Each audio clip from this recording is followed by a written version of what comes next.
자, 우리 인간 중심주의에 대해서 배워봤다면 이제 사람들은 생각합니다. 이 인간에 대해서 벗어나보자라는 얘기를 하게 돼요. 그래서 인간 이외의 개체들에 대해서 주목하게 되는데 뭐 동물이라든지 아니면 생명을 가진 모든 존재들, 나아가 생명 아니고 무생물까지도 포함시키는 생태계에 대한 생각을 하게 되는데 이런 탈인간 중심주의적인 사고들이 제시가 됩니다.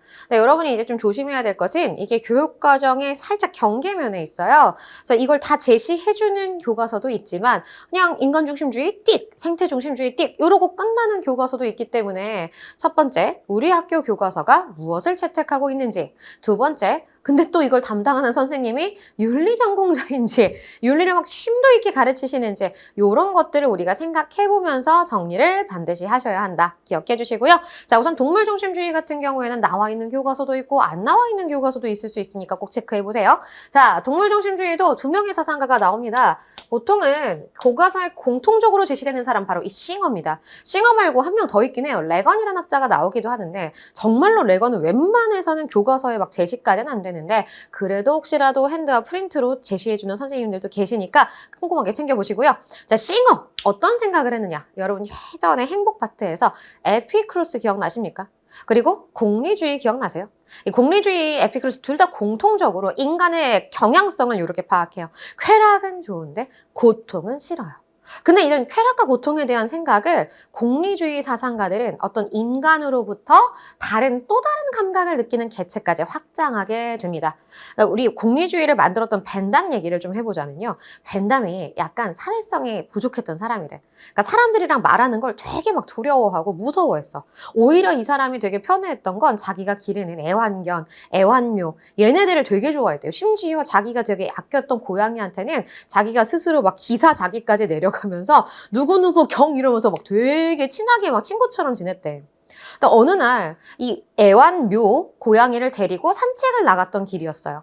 근데 이제 고양이가 옆에 벤치에 같이 앉아있던 사람 발에다가 실례를 했나 봐.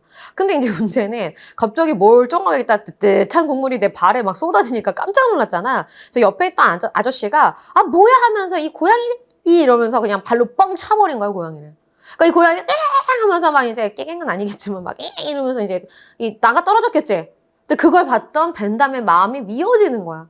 아니 내가 이렇게 사랑하는 그 우리 고양이 경을 그렇게 함부로 내가 기사 자기까지 내려줬는데 얘를 이렇게 발로 찰 수 있지? 어떻게 이럴 수 있지? 쟤도 똑같이 고통을 느끼는 존재인데 왜 인간의 고통만 소중해? 그렇게 생각을 하게 된 거죠. 그래서 이제 이 생각들을 누가 이어봤냐면 자, 저 싱어. 현대판 주의자라고 불리는 사람입니다. 자, 싱어. 노래를 부르는 가수죠. 여러분 이제 가끔 음악 경연 프로그램 같은 거 보면은 그런 거 나와요. 막 기교는 되게 좋은데 거기서 감정이 느껴지지 않습니다. 뭐 이런 얘기를 하잖아. 그러니까 우리가 노래를 부를 때에도 뭐가 되게 중요하죠? 감정이 되게 중요하지 않아요? 이 사람이 얼마나 막 그 노래를 부르면서 그 마음을 담아서 노래하는가를 그 사람들에게 감동을 줄 수 있고 이런 부분들을 많이 보잖아요. 마찬가지입니다. 싱어도 이런 감정에 주목을 했어요. 근데 이 감정이라는 거, 감각이라는 것이 꼭 인간에게만 존재하는 게 아니다. 그래서 우리 요 생각을 해보자. 쾌락과 고통을 느낄 수 있는 능력. 이걸 우리가 쾌고감수 능력이라고 얘기를 합니다. 자, 이것을 느낄 수 있는 모든 존재는 우리가 어떻게 한다? 도덕적으로 보호해야 한다라고 얘기를 하게 되는 거예요. 그래서 이 싱어 같은 경우에는 당연히 우리 생각을 해보세요. 쾌락은 늘리고 고통은 줄여야 되겠죠? 이걸 이익이라고 얘기할 거예요. 맞잖아요. 쾌락은 늘어나고 고통을 줄이는 게 우리가 이익 아니겠습니까? 근데 이 이익을 나만 생각하는, 인간만 생각하는 게 아니라 이 세상에 있는 모든 개체들의 이익을 쾌락과 고통을 느낄 수 있다면 평등하게 고려해줘야 한다. 라는 이익 평등 고려의 원칙을 주장하게 됩니다. 자, 그래서 이제 인간뿐만 아니라 뭐를 느낄 수 있는 이 쾌고감수 능력을 가질 수 있는 동물까지, 인간과 동물까지 이렇게 우리가 보호해야 돼 라고 얘기했던 게 바로 싱어의 입장이었죠. 근데 이제 여기서 레건이란 사람은 무슨 생각을 했냐면 조금은 확장을 해보면 레건은 이 단어만 좀 기억해 보세요. 쾌고감수 능력만이 중요한 게 아니라 레건이 생각하기에는 자기의 삶을 스스로 선택해서 살아갈 수 있는 개체는 다 존중받아야 된대. 근데 보면요, PD님 혹시 이 애완동물 키우시나요? 고양이 키웁니다. 아, 이제 그럼 이제 고양이가 좀 더 선호하는 간식이라든지 사료 같은 게 있나요? 네, 취향이 있습니다. 아, 그렇죠. 이거 보세요. 본인도 좋아하고 싫어하는, 그리고 또 고양이가 좋아하는 장소, 자기가 자고 싶은 거, 이 PD님이 정해줘야 지가 혼자 알아서 자요. 혼자 하죠. 지가 혼자 알아서 가잖아요. 그러니 내가 선택할 수 있는 의지를 가지고 있는 존재인데 이걸 어떻게 무시할 수 있느냐. 고양이도 자기의 새끼를 낳으면 또 막 엄청나게 아끼고 보호하고, 그러니까 자기의 삶을 스스로 운영하며 쾌락과 고통을 똑같이 느낄 수 있으며 거기에 선호 복지, 이 미래에 대한 어느 정도 인식까지 가질 수 있는 주체를 우리는 삶의 주체라고 해보자. 그러니까 약간 좀 더 좁아지죠. 쾌고감수 능력을 가지는 존재에서 조금 더 삶의 주체까지 조금 폭이 좁아지기는 해요. 그러니까 모든 동물이 아니라 삶의 주체에 해당하는 동물은 1살 이상의 고등 포유류가 가능하다고 합니다. 그러니까 레거는 이 개체까지도 좀 보호해보자, 이런 식의 좀 차이가 있습니다. 그러니까 생각을 해봐. 싱어는 쾌공합수 능력만 느끼면 다 해줄 거야 이렇게 얘기를 한다면, 이제 레건 같은 경우 그 중에서도 삶의 주체에 해당하는 애들만 좀 보호해보자, 이렇게 차이가 결이 달라요. 근데 여기서 이제 또 구체적으로 디테일하게 어떤 차이가 있는지는 저기 수능에 올라가는 얘기이기 때문에 우선은 우리 통합생의 내신에서는 이 정도만 기억하고 문제를 푸시면 될 것 같습니다. 자, 여기서 좀 더 확장을 한번 해볼게요. 야, 그러면 저기 바깥에 있는 식물들은 어때? 식물도 똑같이 생명을 가지고 있는 존재인데 왜 쟤네는 생각하고 있지 않지? 라고 얘기하는 사상가들이 또 등장하게 됩니다. 자, 여기서 제일 많이 나오는 사람이 바로 슈바이처와 테일러라는 학자예요. 자, 슈바이처 같은 경우에는 모든 생명을 가진 존재는 우리가 존경해야 할 대상이다 라고 해서요, 이 슈바이처의 사상은 이렇게 정리가 끝나요. 생명, 외경. 그래서 생명을 존중하는 건 선이며 생명을 훼손하는 건 악이다. 선생님 아까 여기 모기 돌아다닌다 그랬잖아. 아, 이 겨울 다 돼가는 이런 시점에서 왜 이런 모기가 돌아다니는지 모르겠는데, 이제 슈바이처 같은 경우에는 아프리카에서 이제 여러 가지 이런 보호 활동을 했었잖아요. 그러다가 어느 날 깜빡하고 문을 열고 나간 거야. 그래서 온 집안에 모기떼가 새카맣게 이제 이걸 뒤덮인 거죠. 그래서 이제 밑에 있던 직원이, 아, 제가 모기약 가져와서 이거 없애드리겠습니다 라고 했더니 슈바이처가 이렇게 손을 절레절레 하면서 모기도 생명이네 라고 하면서 밤새도록 모기에 뜯겨서 어쨌든 자기의 이런 신념을 실천하기 위해서 이렇게 모기에게 자기의 피를 내어주는 이런 대단한, 선생님 못할 것 같아, 이렇게 고통을 받았대요. 하지만 이 생명이라는 존재는 그 가치를 생명의 값을 매길 수가 없다라고 얘기했던 사상이 바로 슈바이처의 생명 외경이에요. 무조건 생명이 평등하니까 절대로 생명을 죽이면 안 되냐? 그건 아닙니다. 생명의 차등성이 있을 때도 있는데 그건 바로 내 생명을 지키기 위해서죠. 그러니까 우리가 사자가 얼룩말 잡아먹을 때 어머 악마야 이렇게 하지 않잖아. 그냥 제가 자기의 생명을 유지하기 위한 본능적 행위다. 요 정도까지는 인간 또한 허용할 수 있다. 나를 지키기 위해서 타 생명을 훼손하는 건 허용이 된다. 하지만 무자비하게 자기의 장난, 유희 또는 즐거움 이런 걸 위해서 우리가 사냥을 한다든지 낚시를 한다든지 이런 건 반대할 수 있겠죠. 그런 부분들을 생각해 보면서 이제 테일러로 넘어가 보겠습니다. 이 테일러라는 학자는 우리 아까 삶의 주체라는 생각을 했고, 아리스토텔레스는 세상의 모든 게 목적이 있다고 했죠. 이 둘을 합쳐볼 거예요. 세상의 모든 것들은 목적이 있습니다. 근데 그 목적이 자기의 삶을 이어가는 것에 있다. 목적론적 삶의 중심이라는 표현을 쓰죠. 삶의 주체랑 뭐가 다르죠? 삶의 주체는 어떤 의지를 가지고 본인이 선택하는 게 들어있어야 돼. 근데 우리 토마토가 자기가 살 곳을 막 걸어다니면서 야, 이런 토마토 보면은 이건 정말로 이 진기명기에 나와야 되잖아. 없어. 그러니까 토마토가 움직이진 않지만 그래도 자기가 살아갈 때 어떻게든 살려고 햇빛 받아보겠다고 이렇게 고개는 숙이잖아요. 그것이야말로 생의 의지다. 요 정도는 우리가 보여줄 수 있다면 그런 모든 생을 가진 살려고 노력하는 개체들은 우리가 다 도와줘야 한다라고 얘기하는 그런 생각인 거예요. 모든 개체들의 목적은 사는 것이다 라고 얘기를 합니다. 자, 그래서 이런 목적론적 삶의 중심에 의해서 생명을 가진 존재, 바로 인간과 동물과 식물까지 도 우리가 도덕적으로 보호해야 돼라고 얘기하는 입장이 바로 테일러입니다. 근데 여기까지는 선생님 간략하게 얘기를 한 거고요. 사실은 여기에 테일러가 가지고 있는 그럼 4가지의 의무가 뭐가 있니? 좀 더 구체적으로 테일러는 어떻게 우리가 이런 상황에서 보호를 하니? 라는 얘기를 할 수가 있고요. 선생님이 지금까지 얘기했던 인간 중심주의, 동물 중심주의, 그리고 생명 중심주의는 근데 안타깝게도 이 전체 셋의 한계가 하나 있어. 그게 바로 뭐냐? 이 생태계 자체를 보지는 않아. 그러니까 이제 이런 애들이 나오는 거예요. 얘네들을 우리가 뭐라고 하냐면 개별 개체만을 본다라는 개체론적 사고라 그래. 근데 이런 개체론을 부셔내고 여러분이 이제 토양, 물, 공기, 이 생명을 가지지 않은 존재들까지도 우리랑 연결돼 있을 수 있어. 그러니까 여러분이 우리가 막 물에다가 오염물질을 막 버려 막 일회용 플라스틱 막 쓰면서 버려. 그럼 이게 미세 플라스틱이 결국에는 물에 들어가서 결국 다시 또 누구에게 돌아온다. 인간에게 돌아와서요. 여러분 이 미세 플라스틱 같은 경우에 암 유발하는 그러한 성분들이 굉장히 높게 확률이 높아진다고 해요. 그러다 보면 결국엔 인간의 건강이나 삶에도 위협을 줄 수 있다라는 것. 세상의 모든 것들은 연결되어 있기 때문에 이런 개체론적 사고를 벗어나라. 그래서 전부 하나 되어라고 얘기하는 바로 이제 생태중심주의에 대한 얘기를 한번 해봐야 되겠죠. 자, 생태중심주의 같은 경우에는 어떤 특징을 가지고 있니? 라고 얘기를 하는데 제일 첫 번째. 자, 인간과 자연이 있다면 누가 훨씬 더 중요해? 자연이 훨씬 더 중요해 라고 생각하는 입장이 바로 누구다? 바로죠. 생태중심주의입니다. 그래서 우리 이런 생각을 하는 거예요. 인간이라는 것은 생태계의 구성원의 모일 뿐이야. 생태계 구성원의 일부다. 그러니까 예를 들어 선생님 심장이 배인영 잠도 안 자, 밥도 제대로 안 먹어. 또 저러네. 야, 나 진짜 너랑 못 살겠다. 근데 갑자기 선생님 심장이 푹 튀어나와서 잘 있어라 배인영 막 아이찌 이러면서 혼자 갈 수 있어요? 그럼 심장 혼자 살 수 있어요? 못 살아. 아무리 저 심장이 선생님이 싫다고 해도 선생님이 몸속에 안에 있어야지만 저 심장으로서의 기능을 다하고 살아갈 수 있다는 거지.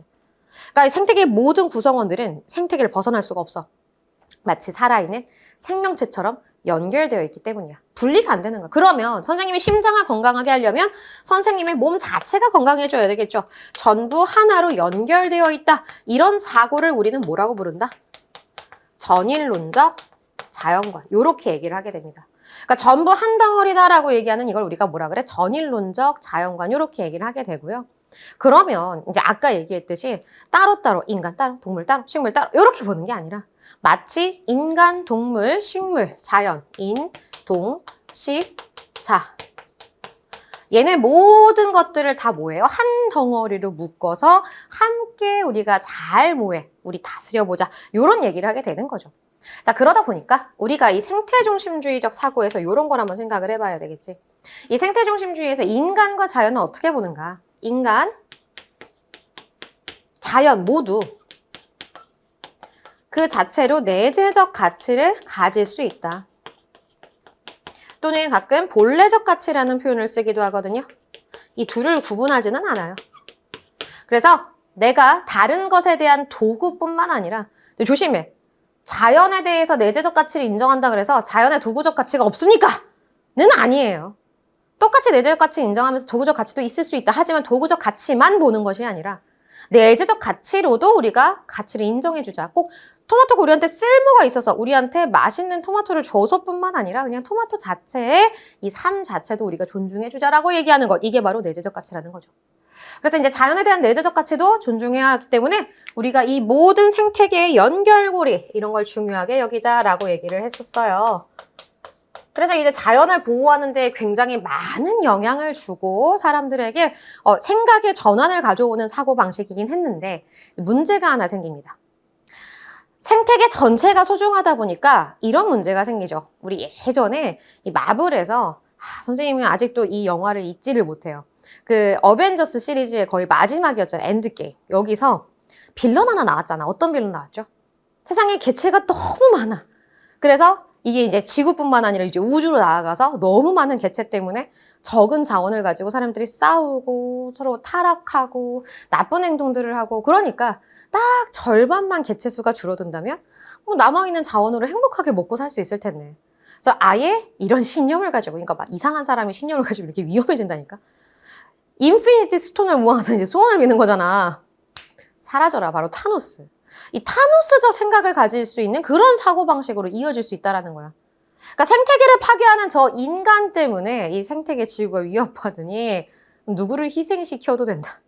인간 또는 뭐 생태를 위협하는 모든 개체들 이런 것들은 제거해도 된다라는 그런 파시즘적 사고로 이어질 수 있다는 겁니다. 그래서 이걸 우리가 뭐라고 부르느냐? 환경 파시즘이라고 얘기하기도 해요.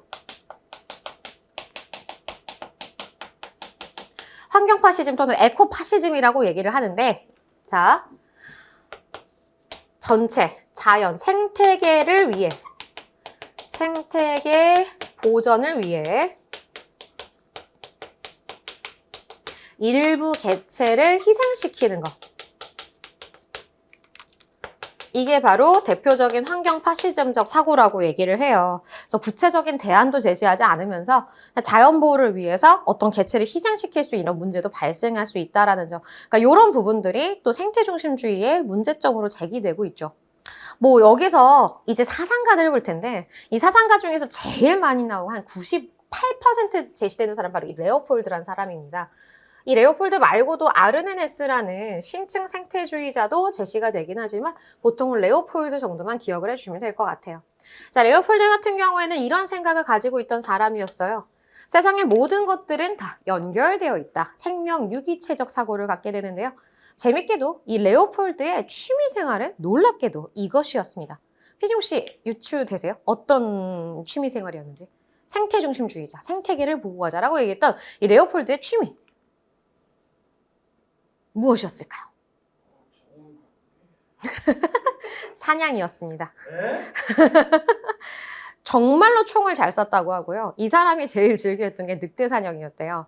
이제 제가 동화 버전으로 말씀을 한번 드려볼게요. 이게 또 실화 버전이 있고 동화 버전이 있는데 뭐 실화 버전을 봐도 돼요. 그 레오폴드가 썼던 그 글에도 나와 있긴 한데 그냥 쉽게 동화 버전으로 써보면 레오폴드가 숲을 관리하는 공무원이었어요. 이제 어떤 숲을 막 돌아다니다가 되게 예쁜 아기 사슴이 늑대한테 쫓기고 있는 거야. 그래서 선녀와 나무꾼가죠. 그래서 그 아기 사슴을 살려주기 위해서 늑대를 빵 하고 쏴 죽였습니다.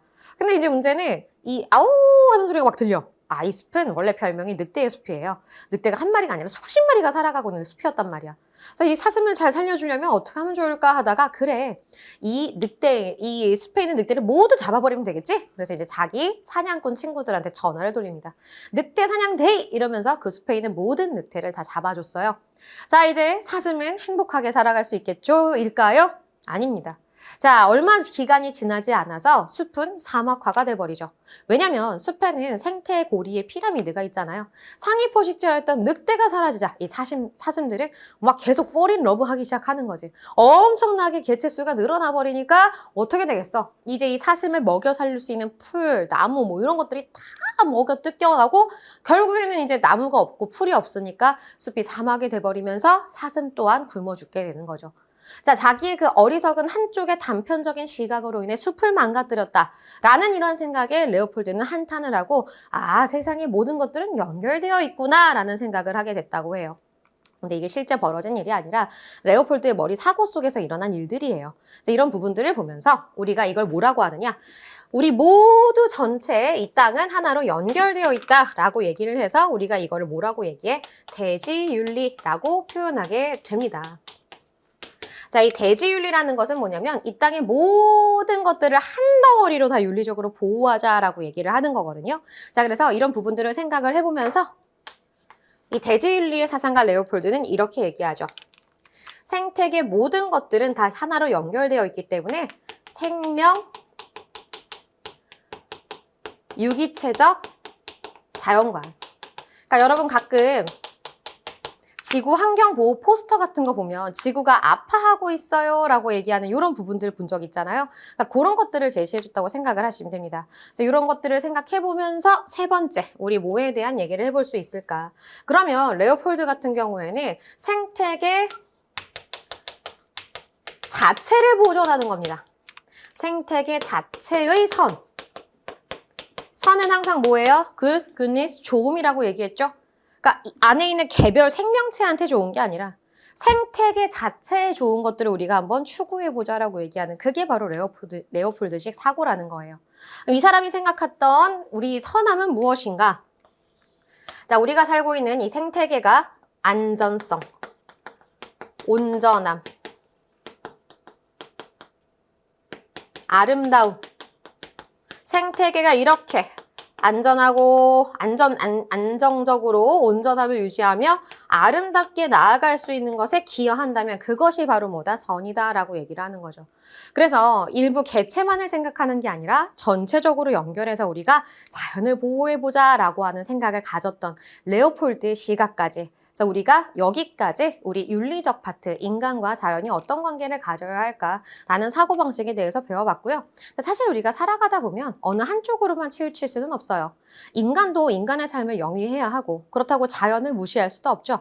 그러니까 우리는 항상 생각했을 때 양쪽이 모두 조화롭게 살아가는 자세, 이런 것들을 길러주는 게 가장 필요하다라고 생각을 해보시면 되겠죠.